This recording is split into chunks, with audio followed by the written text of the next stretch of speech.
Hello friends, good morning, हाय, hello, सत श्री अकाल, नमस्ते, राम राम जी। ठीक है। अब नेक्स्ट मैंने लास्ट जो मेरी सेकंड वीडियो थी, मैंने उसमें आपको सामने उसकी पार्टनरशिप डीड की पार्टनरशिप की आपके सामने मैंने फीचर्स और एलिमेंट्स रखे थे। नेक्स्ट आता आपका right of A partner. Rights of A partner कि एक जो पार्टनर होता है उसके क्या क्या राइट होते हैं। किसी भी बिजनेस को हम चलाते हैं, जब उनके साथ काम करते हैं तो उसके राइट्स भी तो होते हैं। हम किसी को काम देते हैं तो वो सिर्फ काम देना ही नहीं होता, उसके साथ उसको राइट्स भी दिए जाते हैं। ठीक है, तो इसी तरह एक पार्टनर के क्या राइट होते हैं वो पढ़ते हैं हम।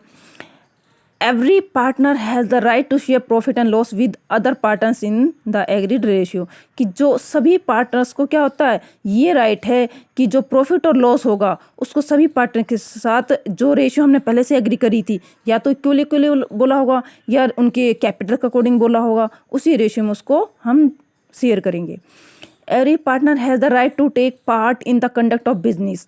कि सभी पार्टनर्स को क्या राइट है कि वो अपना बिजनेस को चलाने में सभी को हक है। ठीक है, कि कैसे बिजनेस को रन करना है, क्या क्या पॉलिसीज लगानी है, क्या यहाँ पर हमें कौन सी पॉलिसी कहाँ लागू करनी है, कहाँ क्या खरीदना क्या नहीं खरीदना, मीन्स उसको किसी भी बिजनेस को चलाने में सभी को राइट है।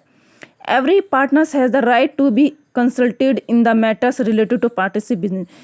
कि सभी पार्टनर्स को क्या राइट है कि वो पार्टनरशिप डीड या पार्टनरशिप बिजनेस से रिलेटेड कोई भी बात होती है, कोई भी मैटर होता है, उससे रिलेटेड वो कंसल्ट कर सकता है या पूछ सकता है, बातें कर सकते हैं। क्लियर है। Every partner has the right to inspect. मतलब सभी पार्टनर्स को क्या राइट है, किस चीज़ का राइट है, ये छानबीन करने का। And have a copy of the books of account.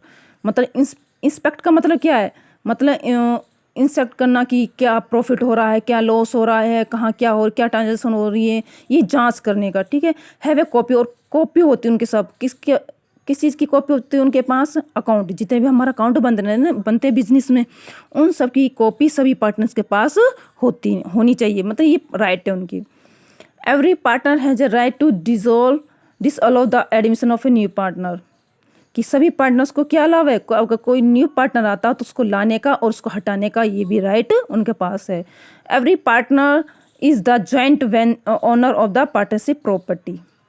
मतलब जितनी भी हमारी पार्टनरशिप की जो प्रॉपर्टी होगी उन सब पे उन सभी का इक्वल अधिकार होगा। ज्वाइंटली क्या होगा, उनका अधिकार उन पर होगा। नेक्स्ट है, if a partner has given loan to the firm he has a right to receive interest at the agreed rate. मतलब अगर कोई पार्टनर क्या करता है, हैज़ गिवन लोन, किसको लोन दिया है, टू द फर्म, मतलब फर्म को अगर कोई लोन देता है तो उसको राइट है किससे, क्या लेने का, इंटरेस्ट लेने का, और वो भी फिक्स रेट से। ये जो एग्री पहले से डिसाइड कर, जब वो लोन देते हैं तो उस टाइम रेट ऑफ इंटरेस्ट उस टाइम डिसाइड कर देते हैं कि इस टाइम इतने रेट से मैं इस पर इंटरेस्ट चार्ज करूंगा। If the rate of interest is not agree, अगर इंटरेस्ट रेट नहीं एग्री है, मतलब पहले से डिसाइड नहीं किया है, तो it is a paid 6% per annum. किसके हिसाब से लिया जाएगा, फिर उसके ऊपर इंटरेस्ट 6% पर एनम के अकॉर्डिंग। क्लियर। एट्थ है आपका, नेक्स्ट पॉइंट आपका, if a partner incurs expense, अगर कोई पार्टनर खर्चा करता है और मेक पेमेंट, और कुछ पेमेंट करता है on the behalf of the firm, किसके बिहाफ पर, बिहाफ का मतलब है किसी के बदले। अब सपोज करो हम दोनों की, आप की और मेरी एक कंपनी है, ठीक है। अब उसमें क्या आप लोग क्या है, सब पार्टनर्स हैं, ठीक है। आपने कोई खर्चा करा, किसके लिए खर्चा करा, बिजनेस के लिए। सपोज करो कोई माल आ रहा है, उसके लिए आपने उसका किराया कैश दिया, ठीक है, तो वो खर्चा किसने किया, पार्टनर करा। तो वही वाले बात करा, if a partner incurs expense, कोई खर्चा करता है और कोई मेक ए पेमेंट, कोई पेमेंट करता है किसके बिहाफ पर, फर्म के बिहाफ पर, मतलब फर्म के लिए करा। He has a right to indemnified by the firm. तो इसका उस जो पार्टनर है जिसने खर्चा किया, उसको राइट है अपनी पेमेंट लेने का, अपने पेमेंट को रिसीव करने का। किससे लेगा वो, ऑब्वियसली फर्म से लेगा।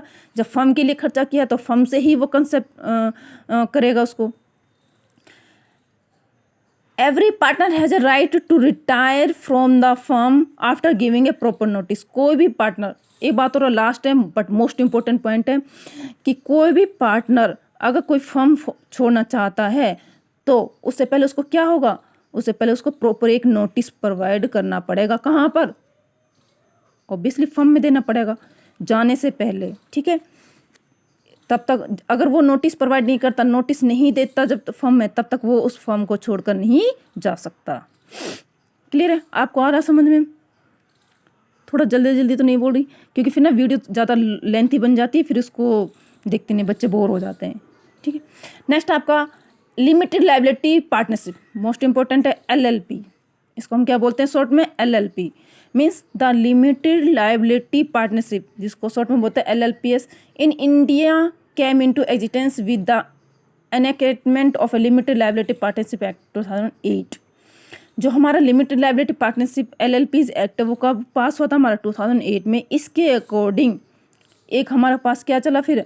लिमिटेड लायबिलिटी पार्टनरशिप चला, which lay down the law for the formation and regulation of limited liability, जो किसके द्वारा बनाई गई, जिसमें क्या क्या किस चीज़ का कानून लागू किया गया कि कोई भी बिजनेस या कोई भी पार्टनरशिप फॉर्मेशन मतलब उसको लागू करने के लिए, ठीक है, एंड रेगुलेशन मतलब चालू करने के लिए, आगे रन करने के लिए एक लिमिटेड लायबिलिटी पार्टनरशिप का होना जरूरी है। इसकी डेफिनेशन देखिए, limited liability partnership means A partnership formed and registered under this act. एक पार्टनरशिप फॉर्म वो होती है जिसे रजिस्टर्ड किया जाता है और शुरू किया जाता है किसके under? Under this act. Limited liability partnership act कौन सा था हमारा? 2008, इसके अंडर। क्लियर है?